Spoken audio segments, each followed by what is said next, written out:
ಆಗಿನ ಕಾಲದಲ್ಲಿ ಹುಡ್ಗಿನ್ ಕೂರ್ಸ್ಕೊಂಡು ತಲೆ ನೋಡ್ತಿದ್ರೆ ತಲೆ ತುಂಬಾ ಹೆಂಗ್ ಸಿಗೋದು. ಅದೇ ಇವಾಗ ಏನೂ ಇಲ್ಲ. ಅತ್ತೆ ನನ್ಗೊಂದು ಆಸೆ. ಏನ್ ಸೊಸೆ ಮುದ್ದು? ಮುಂದಿನ ಜನ್ಮ ಅಂತ ಇದ್ರೆ ನಿಮ್ ಮಗಳಾಗೆ ಹುಡ್ತೀನಿ ಅತ್ತೆ. ಬಿಡಮ್ಮ ಬಿಡ. ಮಗಳಾದ್ರೆ ಅವಳಿಗೆ 20 ವರ್ಷ ಆಗ್ತಿದ್ದಂಗೆ ಮದ್ವೆ ಮಾಡಿ ಬೇರೆ ಮನೆಗೆ ಕಳ್ಸ್ಬಿಡ್ಬೇಕು. ಅದೇ ಸೊಸೆಯಾಗಿ ನಮ್ಮ ಮನೆಗೆ ಬಂದ್ಬಿಟ್ರೆ ಕೊನೆವರೆಗೂ ನನ್ನ ಜೊತೆನೇ ಇರ್ಬೋದು. ಹೌದಲ್ವಾ? ಅತ್ತೆ ಅಂದ್ರೆ ನನ್ನ ಅತ್ತೆ. ಓಹ್ ತಳಮ್ಮ, ಫಸ್ಟ್ ಏನ್ ಕೂಗ್ಲೇಬೇಕು.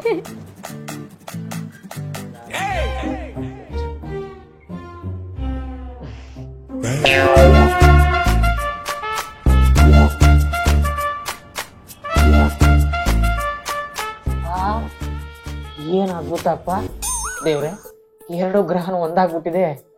ಇಂಥ ಘಟನೆ 50 ವರ್ಷಕ್ಕೆ ಒಂದ್ಸಲ ಮಾತನಾಡೋದು ಕಣ್ ತುಂಬಾ ನೋಡ್ಕೊಂಡ್ಬಿಡ್ತೀನಿ. ಓ ಬಾರಮ್ಮಗ್ನೆ, ಇವತ್ತು ಆಫೀಸಲ್ಲಿ ಏನ್ ವಿಶೇಷ? ವಿಶೇಷ ಏನಿಲ್ಲ ಅಮ್ಮ, ನಾಳೆಯಿಂದ ಆಫೀಸ್ಗೆ ಹೋಗಂಗಿಲ್ಲ, ಅದೇ ವಿಶೇಷ. ಏನ್ರಿ ಹೇಳ್ತಾ ಇದ್ದೀರಾ? ಮತ್ತಿನ್ನೇನ್ ಕಣೆ, ಆಫೀಸಿಗೆ 1 ಅವರ್ ಲೇಟ್ ಆಗಿ ಹೋಗಿದ್ದು. ಆ ಮ್ಯಾನೇಜರ್ ಹುಡುಗಿರ್ ಮುಂದೆನೆ ಬೈದ್ಬಿಟ್ಟ. ನಾವು ಗೊತ್ತಲ್ವಾ, ಮರ್ಯಾದೆ ಇಲ್ದಿರೋ ಜಾಗದಲ್ಲಿ ನಮ್ ಚಪ್ಲಿನೂ ಬಿಡಲ್ಲ. ಅದಕ್ಕೆ ರೆಸಿಗ್ನೇಷನ್ ಲೆಟರ್ ಬರ್ದು ಮುಖದ ಮೇಲೆ ಎತ್ತು ಬಂದಿದ್ದು. ಹೆಂಗೆ, ತುಂಬಾ ಟಯರ್ಡ್ ಆಗಿದ್ದೀನಿ, ಫ್ರೆಶ್ ಅಪ್ ಆಗಿ ಬರ್ತೀನಿ. ಏನತ್ತೆ ಮಾಡೋದು ಇವಾಗ? ಮಾಡೋಣ ಏನಾದ್ರೂ ಮಾಡೇ. ಯಾಕತ್ತೆ ಹೋಟ್ಲಿಂದ ಎಲ್ಲ ಆರ್ಡರ್ ಮಾಡಕ್ ಹೋದ್ರಿ? ನನ್ಗೆ ಹೇಳಿದ್ರೆ ನಾನೇ ಬಿಸಿಯಾಗಿ ಮಾಡ್ಕೊಡ್ತಾ ಇದ್ದೆ ಅಲ್ವಾ? ವಾರಕ್ಕೆ ಒಂದಿನಾದ್ರೂ ನಿಂಗ್ ಡ್ರೆಸ್ ಬೇಡವಾ? ಆಹಾ ನನ್ ಮುದ್ದು ಅತ್ತೆ ತಳಿ. ನಂಗೆ ಅರ್ಧ ಇಡ್ಲಿ ಸಾಕು. ಅಯ್ಯೋ ಅತ್ತೆ, ಇಷ್ಟೇ ತಿಂದ್ರೆ ಮೈಗತ್ತುತ್ತಾ? ನೀವ್ ಹಾಕ್ಸ್ಕೊಳ್ಳಿ, ನಾನ್ ತಿನ್ನಿಸ್ತೀನಿ.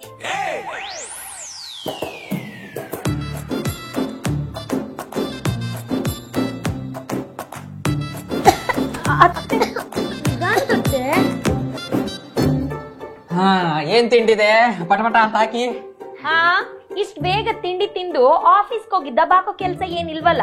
ಫಸ್ಟ್ ಅತ್ತೆದಾಗ್ಲಿ, ಆಮೇಲೆ ನಂದಾಗ್ಲಿ, ಆಮೇಲೆ ತಿನ್ನಿರಂತ.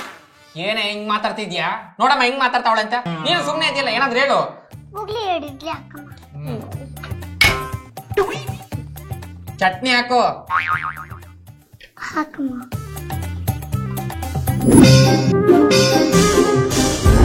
What a shame. ಇಡ್ಲಿ ಪಕ್ಕದಲ್ಲಿ ಚಟ್ನಿ ಇರ್ಬೇಕು ತಾನೆ? ಅಷ್ಟೇ ತಾನೆ. ಗಂಡನ ಬಗ್ಗೆ ಮರ್ಯಾದೆ ಬೇಡವೇನೆ? ಕೆಲ್ಸ ಇಲ್ದಿರೋ ಗಂಡಂಗೆ ಇದೇ ಜಾಸ್ತಿ ಕಣೋ. ಬಾಲ್ ಗುಬಾಲ್. ಅಮ್ಮ ನೋಡು. ಅಮ್ಮನೂ ಇಲ್ಲ ಗುಮ್ಮನೂ ಇಲ್ಲ, ಇದೇ ಜಾಸ್ತಿ ನಿಮ್ಗೆ ಹಾಕಿರೋದು. ತಿನ್ನದಿದ್ರೆ ತಿನ್ನಿ, ಇಲ್ಲ ಅಂದ್ರೆ ಯಾವ್ದಾರು ನಾಯಿನ್ ಕರ್ಕೊಂಡ್ ಟೇಬಲ್ ಮೇಲೆ ಕೂರ್ಸಿದ್ರೆ ಚಟ್ನಿ ಸಮೇತ ನೆಕ್ಕೊಂಡು ಹೋಗುತ್ತೆ. ಬೇಡ, ನಾನೇ ನಿಕ್ತೀನಿ.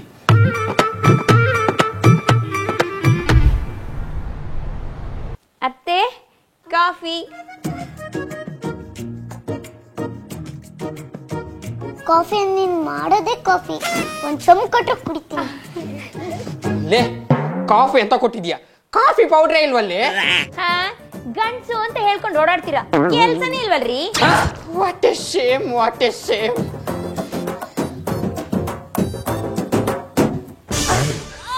ಪ್ರವೀಣ, ನನ್ ಸೀರೆಗೆ ಫಾಲ್ಸ್ ಹಾಕ್ಸ್ಕೊಂಡ್ ಬಂದ್ಬಿಡು. ಹಂಗೆ ನನ್ ಬ್ಲೌಸ್ ಅಲ್ತೈತ ಅಂತ ನಾವ್ ಕೇಳ್ಕೊಂಬಾರ. ಏನು, ನಾನ್ ಸೀರೆಗೆ ಫಾಲ್ಸ್ ಹಾಕ್ಸಕ್ ಹೋಗ್ಬೇಕಾ? ಕೆಲ್ಸ ಮಾಡ್ದೆ ಮನೇಲಿ ಆರಾಮಾಗಿ ಕೂತಿದ್ಯಲ್ಲ, ಅಟ್ಲೀಸ್ಟ್ ಇದಾದ್ರೂ ಮಾಡು.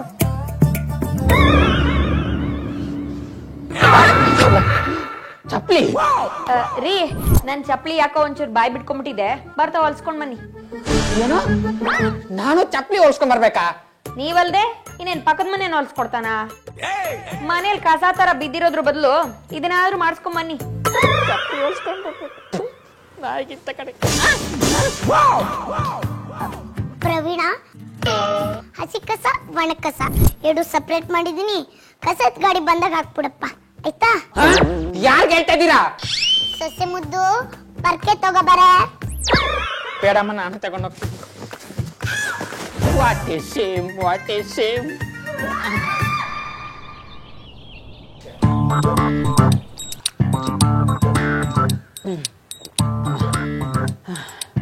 ಕೆಲಸ ಇದ್ರೆ ಒಂದು ಕೆಲಸ, ಇಲ್ಲಿದ್ರೆ 108 ಕೆಲಸ. ಪರಮಾತ್ಮ. ಮುದು ಒಂಚೂರು ಬಾತ್ರೂಮ್ ಕಟ್ಕೊಂಡಿದೆ, ಅದಕ್ಕೆ ಮೋರಿ ಕ್ಲೀನ್ ಮಾಡ್ತಾರಲ್ಲ ಅವ್ರನ್ನ ಕರೆಸ್ತ್ಯಾ? ಅವ್ರು ಯಾಕತ್ತೆ, ಇವ್ರು ಇದಾರಲ್ಲ ಕ್ಲೀನ್ ಮಾಡ್ತಾರೆ ಬಿಡಿ. ಹೌದಾ? ಹಂಗೆ ಮಾಡಿದ್ಮೇಲೆ ಪಾರಿವಾಳ ಪಿಚ್ಕೆ ಹಾಕ್ಬಿಟ್ಟಿದೆ, ಒಂಚೂರು ಸರೋಜನ್ ಕಳ್ಸೆ ಕ್ಲೀನ್ ಮಾಡಕ್ಕೆ. ಅಯ್ಯೋ ಇವ್ರು ಇದಾರಲ್ಲ ಮಾಡ್ತಾರೆ ಬಿಡಿ. ಹೌದಾ? ಮತ್ತೆ ಯಾಕೆ ಮೆನ್ಷನ್ ತಗೋಬೇಕು ಬಿಡು. ಏನೋ ನಾನ ಯಾರ ಹತ್ರ ಹೇಳ್ತಿದ್ದೀನಿ ನೀನು? ಹಾ, ಇರೋ ಕೆಲ್ಸನ ಬಿಟ್ಬಿಟ್ಟು ಕೊಬ್ಬು ಮಾಡ್ಕೊಂಡು ಮನೇಲಿ ಕೂತಿರೋ ದರಿದ್ರ ದಂಡಪಿಂಡ ಅನಿಷ್ಟ ಅನಾಚಾರ ಪೊರೋಡಿ ಕೊರ್ಕಿ ನಾಲಾಯಕು ವೇಸ್ಟ್ ಬಾಡಿ ನಿನಗೆ. ಏನೇ ವೇಸ್ಟ್ ಬಾಡಿ? ಇಷ್ಟ ದಿನ ನಾನೇ ಕೆಲಸ ಮಾಡಿಲ್ವಾ? ಇಷ್ಟ ದಿನ ತಿಂದಿಲ್ವಾ? ತಿನ್ನೋದ್ ಬಿಟ್ಬಿಡು. What a shame, what a shame. Shame shame puppy Shem.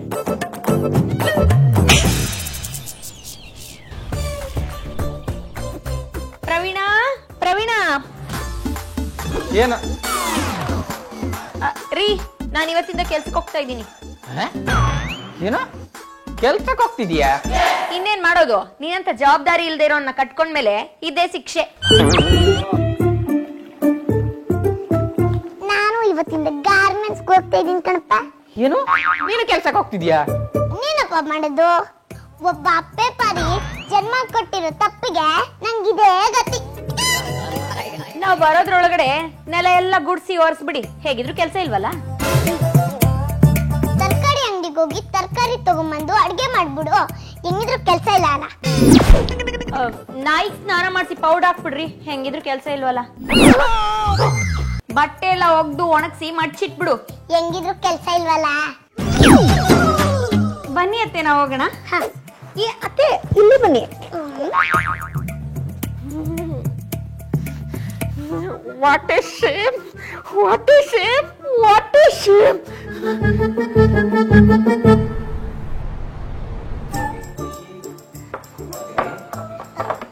ಮಗನೇ ರೀ, ಬಂದ್ರ? ಸ್ವೀಟ್ ತಗೋಪ್ಪ. ಗಂಡ್ಸಂದ್ರೆ ಖಾಲಿ ಕೂರ್ಬಾರ್ದು, ಇನ್ನೊಂದು ಕೆಲಸ ಮಾಡ್ತಾನೆ ಇರ್ಬೇಕು. ರೀ ಖಾರ ತಗೊಳ್ಳಿ. ನೋಡಿ, ನಮ್ಮ ಮನೆಯಲ್ಲೇ ಗಂಡ ಹೆಂಡತಿ ಅಮ್ಮ ಮಗ ಅಂತ ಇಷ್ಟು ಜನ ಇದೀವಿ, ನಮ್ಗೆ ಎಷ್ಟು ಮನಸ್ತಾಪ ಬರುತ್ತೆ. ಇನ್ನು ಹೊರಗಡೆ ಆಫೀಸಲ್ಲಿ ಎಷ್ಟೊಂದು ಜನ ಇರ್ತಾರೆ, ಮನಸ್ತಾಪ ಬರೋದು ಸಹಜ ಅಲ್ವಾ? ಆಯ್ತು ಕಣೆ, ನಂಗೂ ಅರ್ಥ ಆಗುತ್ತೆ. ಅದಕ್ಕೆ ಮ್ಯಾನೇಜರ್ಗೆ ಫೋನ್ ಮಾಡಿ ಸಾರಿ ಕೇಳಿದ್ದೀನಿ. ರೆಸಿಗ್ನೇಷನ್ ಲೆಟ್ರು ಕ್ಯಾನ್ಸಲ್ ಮಾಡೋಕೆ ಹೇಳಿದ್ದೀನಿ. ನಾಳೆಯಿಂದ ಕೆಲ್ಸಕ್ಕೆ ಹೋಗ್ತಿದ್ದೀನಿ. ನೀವೇನೋ ಬಿಟ್ಟಿದ್ ಕೆಲ್ಸ ತಗೋಬಿಟ್ರಿ, ಆದ್ರೆ ನಾವ್ ತಗೊಂಡಿರೋ ಕೆಲ್ಸ ಬಿಡಕ್ಕಾಗಲ್ವಲ್ಲ. ಅಂದ್ರೆ ಅಂದ್ರೆ ನಾವೊಂದ್ 6 ತಿಂಗಳು ಹೊರಗ್ ಕೆಲ್ಸಕ್ಕೆ ಹೋಗ್ತೀವಿ, ನೀವ್ ಮನೆ ಕೆಲ್ಸ ನೋಡ್ಕೊಳ್ಳಿ. What a shame, what a Shem.